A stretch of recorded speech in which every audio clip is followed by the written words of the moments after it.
Eu vou iniciar este bloco trazendo para você o primeiro texto e vamos colocar em prática o que vimos no bloco anterior, ok? Tá bom assim para você, amigo online? E para você, amigo online? Que bom. Vamos lá, na tela.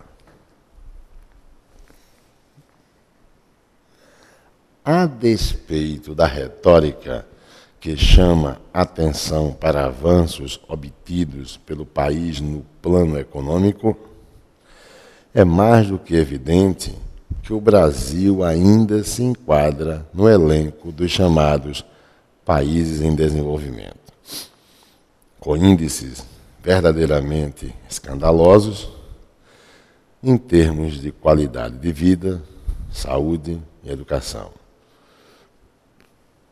com significativa parcela da população alijada do que os estudiosos costumam designar como mínimo existencial para uma vida digna. Vou ficar, por enquanto, nessa tela. Veja que eu já tive o cuidado de colocar em cor vermelha a unidade temática. O que está em cor vermelha é a unidade temática 1. Ok? É a primeira unidade temática. Então, essa tela está trazendo algo sobre o quê? Sobre um fato. Qual é o fato? O Brasil se situar entre os países em desenvolvimento. Isso é fato. Isso é a referenciação. Ok? Veja que o que não está em cor vermelha não é mais do que informações detalhando o que está na cor vermelha. Ok? Quando se diz que existem índices verdadeiramente escandalosos em termos de qualidade de vida, saúde e educação, com significativa parcela da população alijada do que os estudiosos costumam designar como mínimo existencial para uma vida digna, isso aí é o desenvolvimento desta referenciação. E veja que o que eu vou pintar na cor amarela, isso é um adjetivo. Isso aqui é um advérbio. Verdadeiramente é advérbio, escandalosos é adjetivo. Ok? Quando ele diz que a população está alijada, desprovida de recursos, olha o contexto, isso é o olhar subjetivo de alguém sobre a referenciação. Por que eu digo subjetivo? Uma outra pessoa pode discordar, não é? E trazer uma outra afirmação. Veja que o texto não traz o quê? Não traz dados estatísticos comprovando o que se declara.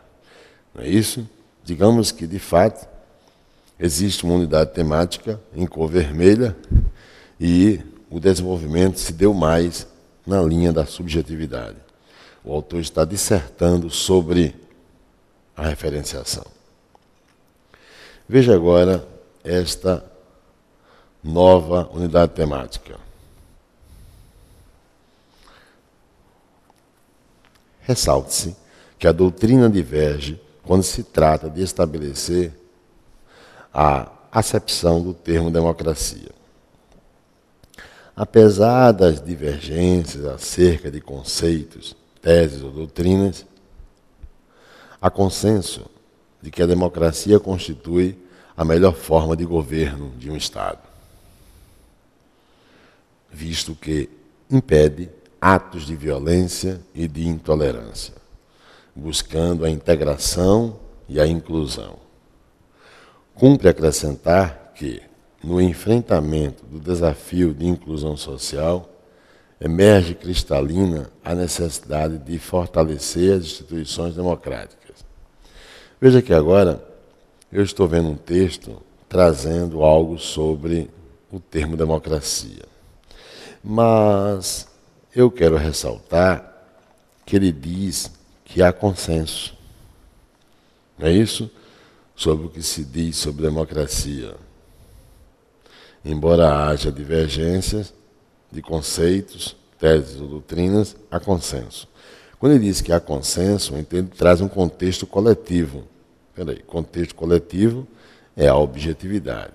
Então você vai ter uma segunda unidade temática 2, e o contexto que desenvolve esta referenciação é a objetividade.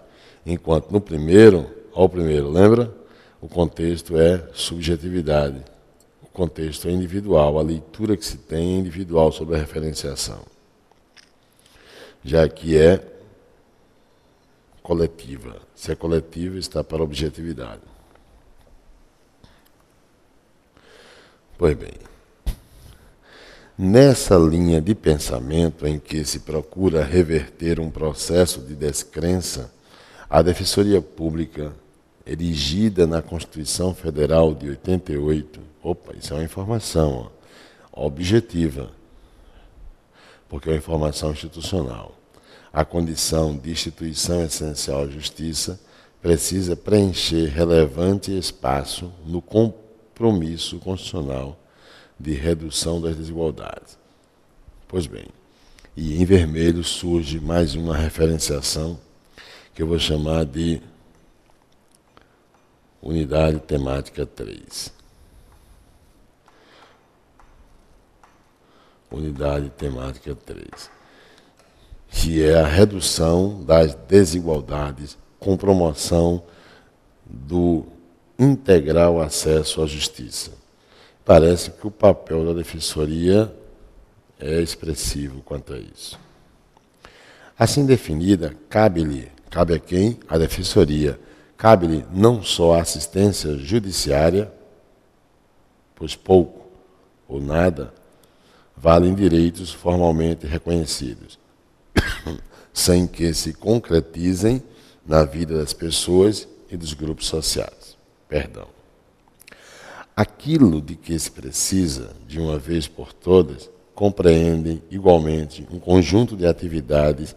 Ele está o quê? Em progressão interna, né? Está desenvolvendo a referenciação de atividades extrajudiciais e de informação, extremamente imprescindível em um país de analfabetos e semi-analfabetos, com o intuito de proporcionar aos necessitados consciência de seus direitos, fazendo-os se verem como partes integrantes desse país, ou seja, como cidadãos. Veja, eu pergunto, quantas unidades temáticas o texto traz? 3. Primeira, o Brasil está enquadrado como um dos países em desenvolvimento. Segunda unidade temática, ele versou sobre democracia. E a terceira, a redução das desigualdades com promoção do integral acesso à justiça. Quando você vê aqui a Defensoria Pública sendo o quê? Sendo um dos escopos para se garantir essa redução das desigualdades, esse acesso à justiça. Eu pergunto, qual das unidades foi mais trabalhada? Você vendo o texto, percebe claramente que é o papel da Defensoria Pública para reduzir, obviamente, a desigualdade e proporcionar o acesso à justiça. Como isso foi mais trabalhado, essa referenciação ou unidade temática vai ganhar a condição de centração temática. Ok?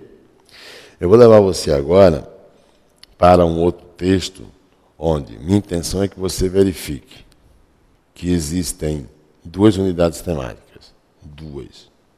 A primeira unidade temática, ela proporciona, sobre o tema, a visão dos leigos. A visão dos leigos. Ok? Depois vai surgir uma outra voz, que é também coletiva, mas é a voz de especialistas sobre o tema proposto. E você vai ver que o autor vai, sem dúvida, dar precedência à voz de especialistas sobre o tema e não à voz dos leigos. E aí você vê claramente no texto que a centração temática será a voz dos especialistas. Confira. Esta é a introdução do texto. Leia.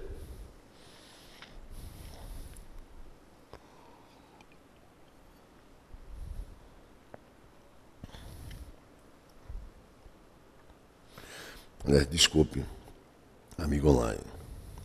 Não é esse o texto. O que eu acabei de mencionar é esse texto aqui, ó. Permita-me. Aqui, leia. É esse texto. As condições em que vivem os presos em nossos cárceres superlotados deveriam assustar todos os que planejam se tornar delinquentes. Mas a criminalidade só vem aumentando, causando medo e perplexidade na população. Veja que nessa introdução,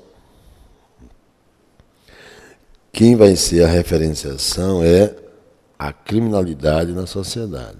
Vê se não é. As condições em que vivem os presos em nossos cárceres superlotados deveriam assustar todos os que planejam se tornar delinquentes. Mas a criminalidade só vem aumentando, causando medo e perplexidade na população. Agora você vai ter aqui a visão dos leigos. Veja, muitas vozes têm se levantado em favor do endurecimento das penas. Ou seja, quem detém a ação? Muitas vozes é o meu sujeito.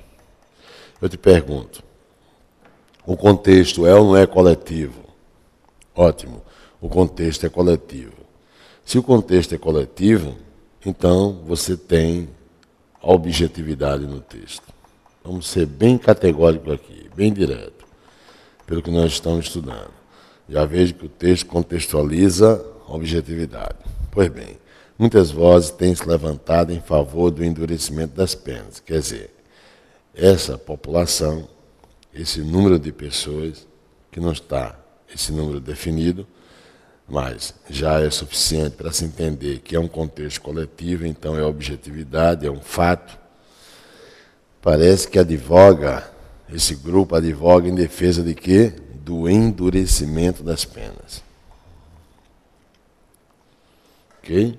Não é o autor desse texto que deseja o endurecimento das penas. O autor do texto está ausente. Quem deseja o endurecimento das penas é esse grupo. Muitas vozes. O que mais? Da manutenção ou ampliação da lei dos crimes hediondos, da defesa da sociedade contra o crime. Enfim, do que se convencionou chamar doutrina da lei e da ordem, apostando em tais caminhos como forma de dissuadir novas práticas criminosas. Geralmente, essas vozes valem-se de argumentos retóricos e emocionais, raramente escorados em dados de realidade ou em estudos que apontem ser esse o melhor caminho a seguir. Isso é um fato, está vendo? A conduta dessas vozes está aí nessa tela. Isso é fato. Então, você tem ainda a objetividade. Agora, na cor vermelha que eu apresento, entra o autor. Então, sai a objetividade, entra a subjetividade no texto. Embora sedutora e aparentemente sintonizada com o sentimento geral de indignação, tal corrente aponta para o caminho errado, pois o retorno ao direito penal vingativo e irracional tão combatido pelo iluminismo jurídico. E tão combatido, né? Pois bem, veja que eu grifei 3 adjetivos. Quais são as 3 classes gramaticais ricas em subjetividade, que é quando o autor do texto está presente. Você tem grifado adjetivos: errado, vingativo e racional. E a oração em vermelho, ela é o que para você? Pense no assunto período. Ela é a oração subordinada adverbial, então ela tem valor morfológico de advérbio. Então, é nessa construção adverbial que o autor também está presente. Quer dizer, O que você vê aqui na tela é a unidade temática 1, que é a voz dos leigos, advogando em defesa do endurecimento das penas. E antes de iniciarmos a voz dos renomados juristas, veja que o autor entrou aqui no texto para desconstruir o que é defendido por esse grupo. Agora chega a unidade temática 2. O coro dessas vozes aumenta exatamente quando o governo acaba de encaminhar ao Congresso o anteprojeto do Código Penal elaborado por renomados juristas, com participação da sociedade organizada, com o objetivo de racionalizar as penas, reservando a privação da liberdade somente aos que cometerem crimes mais graves e, mesmo para esses, tendo sempre em vista mecanismos de reintegração social. Veja que aqui já entra a voz não de leigos, mas a voz de quem? De especialista. Então, são os renomados juristas. E parece que essa nova voz no texto não advoga em defesa do endurecimento das penas. Confira. Destaca-se o emprego das penas alternativas. Está vendo? Penas alternativas, como a prestação de serviços, ao exemplo de pena alternativa, à comunidade, a compensação por danos causados, a restrição de direitos e por aí vai.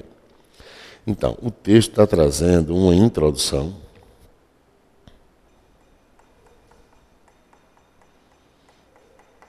e após a introdução, o texto está trazendo uma primeira unidade temática 1, e nela está quem?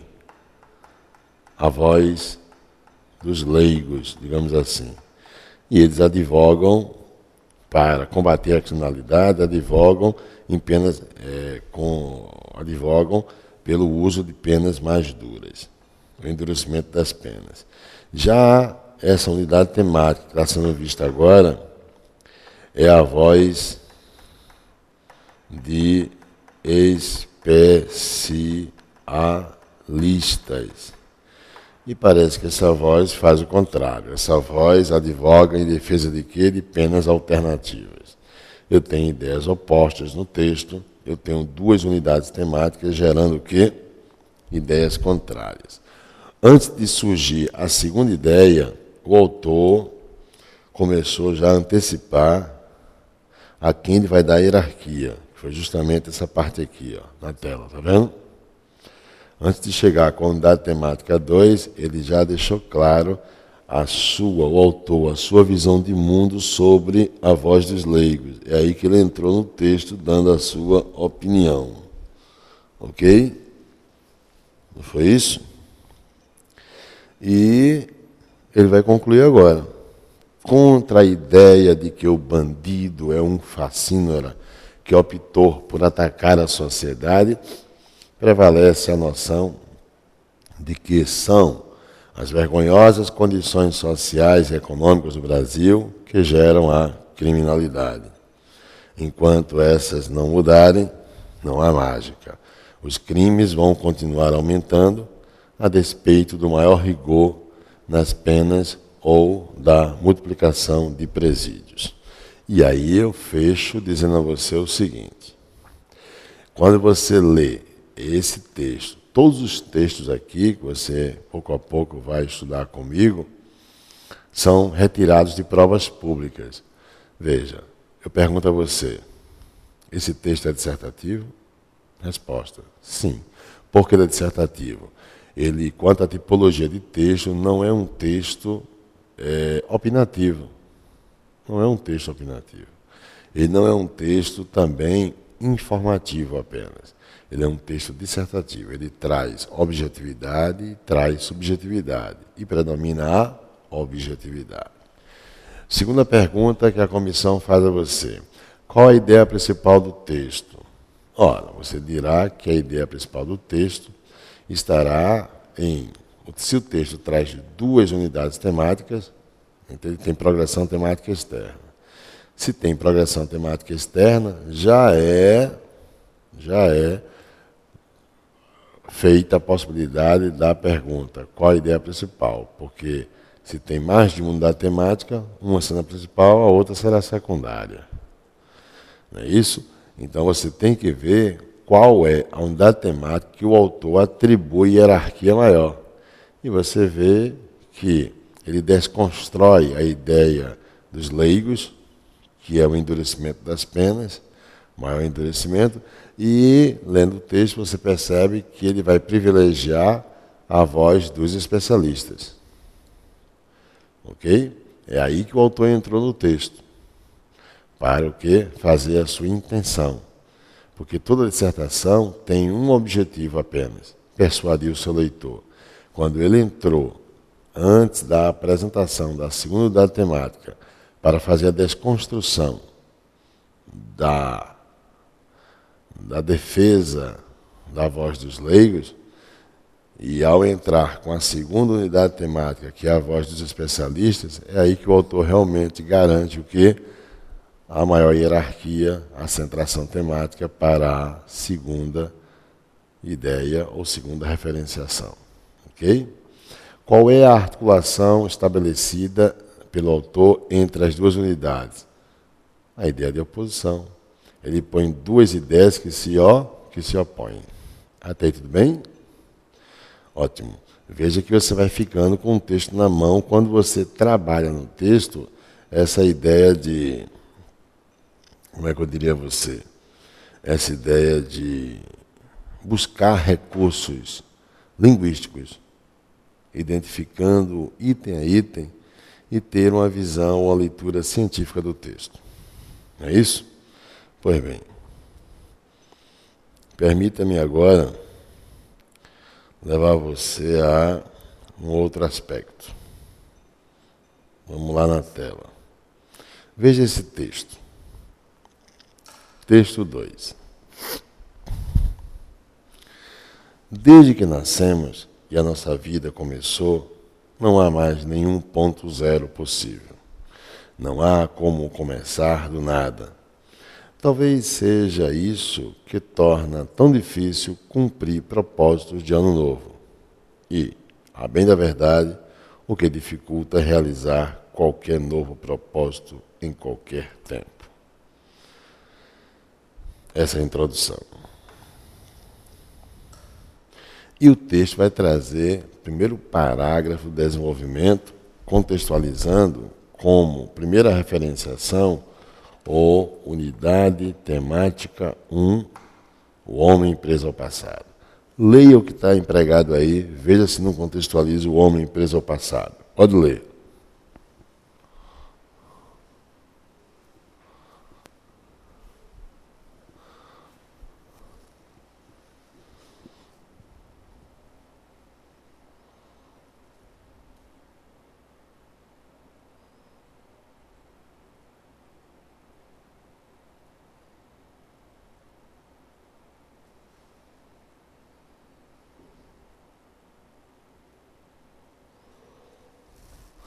Então, leu? Essa é a primeira unidade temática do texto. Agora, vamos tomar agora esta como segunda unidade temática do texto. Leia.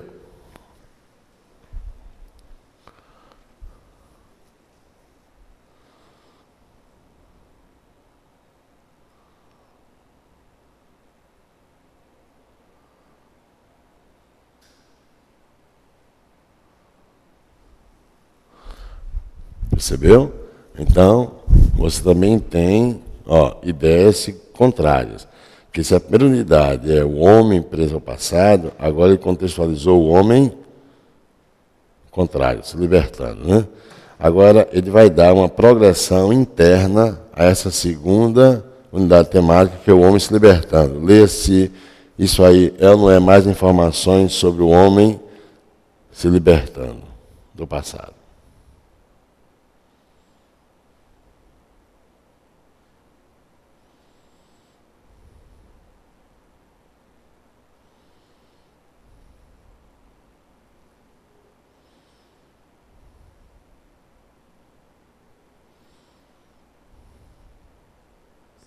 Percebeu que ele está contextualizando mais informações sobre o homem livre? Então, vamos lá. Você tem, primeira ideia, o primeiro da temática, o homem preso ao passado. Você viu uma nova ideia, o homem, o contrário, se libertando. E agora mais informações sobre a segunda ideia. Agora ele vai pegar as duas ideias e colocar no mesmo parágrafo. Leia.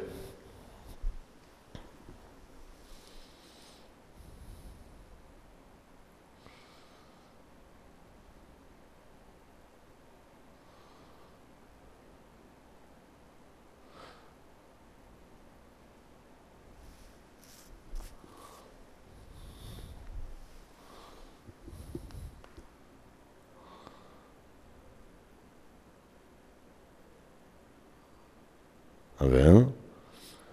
Você tem até antes do mais a primeira unidade temática. Ele retomou a primeira unidade temática, o homem preso ao passado. E a partir da conjunção que eu pus em vermelho, você tem já a segunda unidade temática. Ele colocou as duas unidades que se opõem no mesmo parágrafo. E agora ele conclui. Leia.